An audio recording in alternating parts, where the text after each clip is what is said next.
Good morning, welcome. Thanks for joining the Kehillat Shari Torah daily conversation about Rambam's 613 mitzvot, all the mitzvahs of the Torah according to the listing in Sefer HaMitzvos by Moses Maimonides. Today is Wednesday, July 28th. We have a mitzvah of shechita, when we are slaughtering animals in the temple times for sacrifices, of course, and including in our own days. For our own personal use, if we're interested in grilling up some franks or burgers or anything else that might go on the grill, we have a mitzvah to slaughter the animal properly first. The tractate Chulin, which deals with non-sacrificial slaughter of animals, has all the intricate details and complicated halachas that go along with this.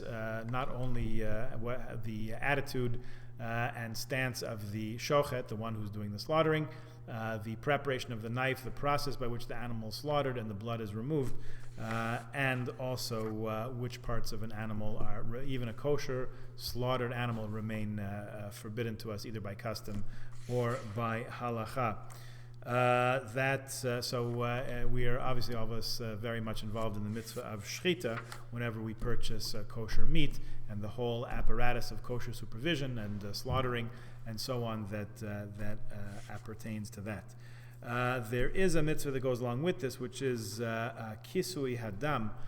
The Rambam lists as positive mitzvah number 147, covering the blood of slaughtered birds and animals. Now, if you ever happen to go down to Kaparas at the old Chai Poultry Slaughterhouse on Erev Yom Kippur, all the way down at the waterfront, back in the day, or maybe back in the day before that day, in earlier times, you remember this mitzvah being done. Once the chicken is slaughtered, there usually is some sawdust there, and we make a bracha, Asher Kiddushanu Mitzvosav V'tzivanu Al Kisui Hadam. We've been commanded to cover the blood, and we actually do take some sawdust and cover the blood of the slaughtered animals, obviously to inculcate us with a certain sensitivity. Similarly, or at least in that realm also, is sending away the mother bird before taking the eggs from the nest.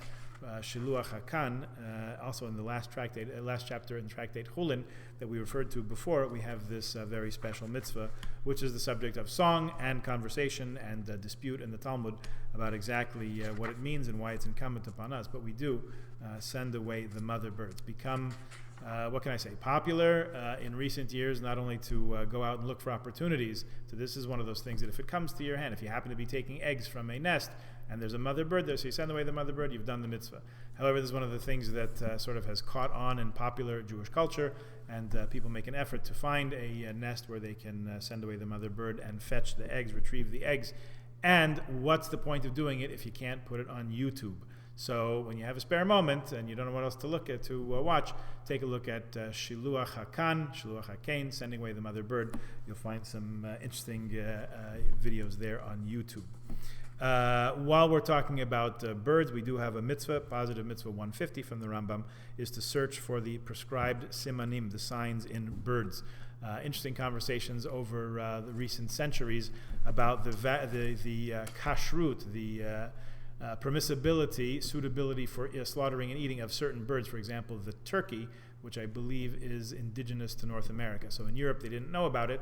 When the first European settlers came and followed them, the Jewish settlers, came to North America and came across this wonderful, meaty game bird, and they wanted to know if it's kosher or not. So they sent their description, their questions back to the rabbis of Europe and came up with, as you probably won't be surprised to hear, a variance of answers. Some believe that it was kosher, some believe that it was not a kosher animal, and that tradition is carried on today by a very few select families who are descendants of the rabbis who said that it should not be, specifically the Tosfos Yom Tov, Rabbi Yom Tov Lipman Heller, who opined that turkey was not kosher. Those, I know some families, even to this day, who do not eat turkey in respect for their ancestors' opinion.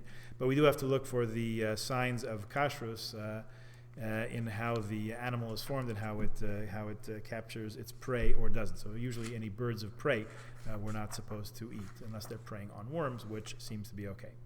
All right, let's could just continue along this realm of thought for two more mitzvahs today, searching for the simanim in grasshoppers, chagavim.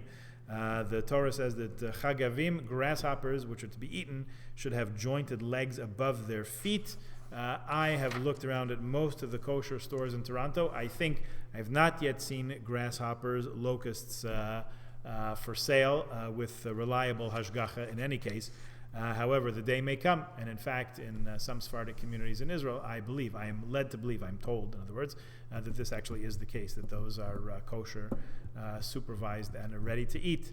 The last one we'll talk about today is good old fins and scales, searching for the prescribed signs in fishes when we purchase fish or catch fish, to see from a consumer that I am. When's the last time I went fishing? Probably 40 years ago. But to know which fish are suitable for us to eat, they should have fins and scales as the Torah commands. Okay, we will leave it there for today. Please join us again tomorrow for more interesting and relevant to our lives conversation about Rambam's list of mitzvot. Have a good day.